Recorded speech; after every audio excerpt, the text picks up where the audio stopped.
जिंदाबाद कर करके लोग जो है खुद की बेइज्जती करवा लिए। साथियों, आप सभी लोगों को बताना चाहता हूं कि राजस्थान, मध्य प्रदेश, तेलंगाना, 5 राज्यों में जो कि साथियों चुनाव था। आप सभी को पता होगा कि बसपा की कितनी सीटें आई और आजाद समाज पार्टी की कितनी सीटें आई। मैं सीटों का नाम तो नहीं लेना चाहता क्योंकि आप सभी लोगों को पता है कितनी ज्यादा सीटें हैं सबकी, लेकिन आपको बता दूं कि इतनी सीटें क्यों कम आई इन लोगों की और क्यों नहीं ये लोग फाइट कर पाए।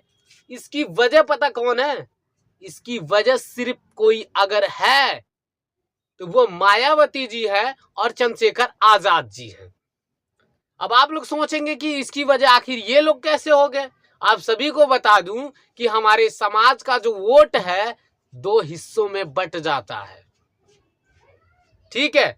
और 2 हिस्सों की तो बात छोड़िए, ये मत सोचिए जैसे तेलंगाना में अब भीम आर्मी के चीफ चंद्रशेखर आजाद जी ने चुनाव नहीं लड़ा तो तेलंगाना में तो बसपा की सीट निकलनी चाहिए क्योंकि हवा बहुत ज्यादा थी वहां पर बसपा की, अच्छा माहौल था बसपा का, तो वहां पे तो सीटें निकलनी चाहिए थी, तो वहां पे भी नहीं निकली।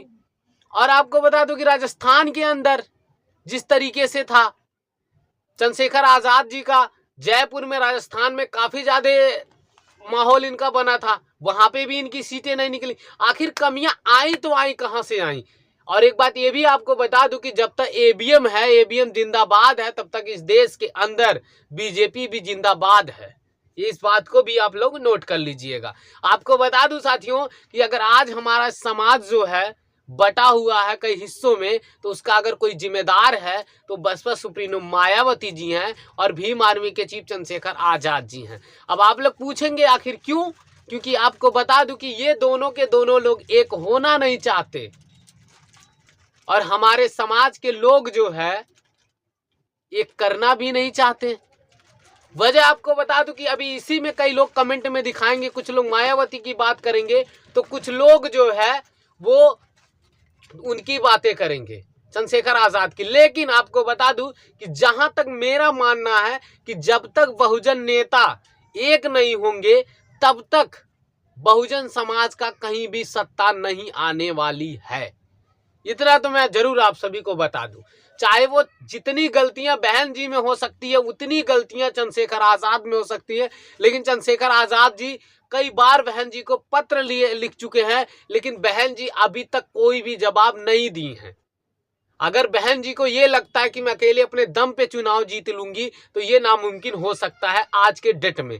वो जमाना और था, वो दौर और था जब कांसीराम साहब थे तो एक मुफ्त के तौर पर सभी लोग वोट दे देते थे बसपा को। लेकिन अब जो है हमारे समाज में कई ऐसे संगठन बन गए हैं, कई ऐसी पार्टियां बन गई हैं, कई ऐसे नेता जो हो गए हैं जो समाज को एकदम पूरा बांट दिए। कई हिस्सों में, कई टुकड़ों में हमारा जो समाज है वो बंट चुका है। अगर राजस्थान, मध्य प्रदेश, जयपुर की, अगर ये तेलंगाना के, अगर ये सब चुनाव को देखते हुए भी अगर बहुजन समाज के लोगों की आंखों की पट्टियां ना खुली हो तो चुल्लू भर पानी उठा लो, उसी में डूब मरो। वजह आपको बता दूं इसलिए क्योंकि राजस्थान, मध्य प्रदेश में जिस तरीके से खराब स्थिति रही है, अब लोकसभा जो है चुनाव भी नजदीक है और लोकसभा जब चुनाव आ जाएगा साथियों, तो अगर आने के बाद यही स्थिति रहेगी तो शायद आपको बता दूं कि सत्ता में हम लोग नहीं पहुंच पाएंगे। मैं अपने समाज के लोगों से बार बार यही अपील करता हूं कि ये अपील आप भी करो कि बहुजन समाज के जितने नेता हैं सब एक मंच पे आए, मजबूती से चुनाव लड़े। जब वो सभी लोग एक होंगे तो मजबूत होगा हमारा समाज, मजबूत होगी हमारी पार्टियां और मजबूत होगा हमारा संविधान। लेकिन हमारे समाज के लोग कई हिस्सों में बटे हुए हैं साथियों, जो कि इसीलिए आज हमारा जो समाज है हर किसी जगह पे प्रताड़ित किया जाता है, उनके साथ जातिवाद किया जाता है।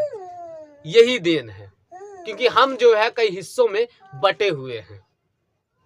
तो मैं आप लोगों से विनम्र निवेदन करूंगा कि आप लोग जय भीम बोलते हैं, हम बोलते हैं अम्बेडकर वादी हैं, संघर्षों के आदी हैं, हम कांसीराम साहब को मानने वाले लोग हैं, बुद्ध को मानने वाले लोग हैं। आज हम बुद्ध को मानकर क्या करेंगे जब हम एक नहीं हो पा रहे हैं? तो हमें एक होने की बहुत जरूरत है। मैं अभिषेक जाटव को धन्यवाद करूंगा कि वो लगातार मेहनत कर रहे हैं, परिश्रम कर रहे हैं कि बहुजन समाज के सभी नेता एक पर आ जाएं, लेकिन अभी तक कोई भी बहुजन नेता जो है उनके साथ खड़ा नहीं हो पाया। ये बड़ी शर्म की बात है। तो मेरे समाज के लोगों में आप सभी लोगों से विनम्र निवेदन करूंगा कि हम चंद्रशेखर आजाद को बनाए हैं, हम मायावती जी को बनाए हैं, ठीक है, हमारे बहुजन समाज के लोग ही बनाए हैं। हम वोटर हैं, सपोर्टर हैं, वो तो सिर्फ नेता हैं।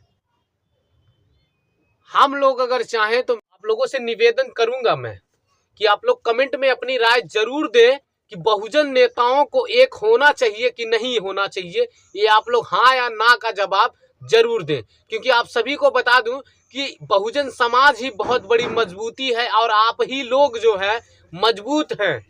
और हम लोग चाहें तो मिनट नहीं लगेगा इन लोगों को एक मंच पे आने के लिए। तो ये मैं आप लोगों से बात करने के लिए आया था। अगर आप मेरे चैनल पे नए हो तो आप मेरे चैनल को जरूर सब्सक्राइब करो, लाइक करो, कमेंट करना ना भूलो।